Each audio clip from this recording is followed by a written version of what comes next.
அஸ்ஸலாமு அலைக்கும் வரஹ்மத்துல்லாஹி வபரகாத்துஹு. உங்கள் அனைவரின் மீதும் ஏக இறைவனின் சாந்தியும் சமாதானமும் உண்டாகட்டுமாக.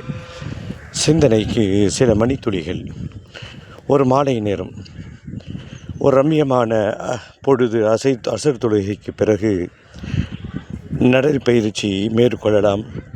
கொஞ்சம் வித்தியாசமாக இருக்கட்டும் என்பதற்காக காயல்பட்டினம் அந்த ரயில்வே ஸ்டேஷன் நடைமேடையை நான் பயன்படுத்தி கொண்டிருக்கிறேன். இப்போ நீங்கள் பார்த்துருப்பீங்க, இவ்வளவு அழகாக நடைமேடை பெரிய நகரத்தில் இருக்கிற மாதிரி இருக்குது. ஒரு 4 மாதத்துக்கு முன்னாடி நீங்கள் இங்கே வந்து இந்த நடைமேடையை பார்த்துருந்தீங்கன்னா, இல்லை இதுக்கு முன்னாடி பயணம் செய்தவர்கள் 6 மாதத்துக்கு முன்னாடிக்கெல்லாம் ட்ரெயினில் ஏறதா இருந்துச்சுன்னா, கிட்டத்தட்ட வயதானவர்கள் ஏற முடியாது. ஒரு ஏணி வச்சு ஏறுற மாதிரி தான் நடை மேடை. அவ்வளவு தாழ்வாக இருந்தது. இன்றைக்கு இது சரி செய்யப்பட்டிருக்கிறது. இது எதுக்கு எங்களுக்கு தேவையான்னு கேட்கலாம்.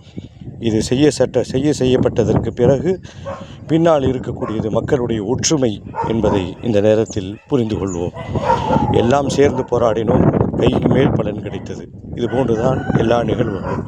தொடர்ந்து பயணிப்போம், பேசுவோம் இன்ஷா அல்லாஹ்.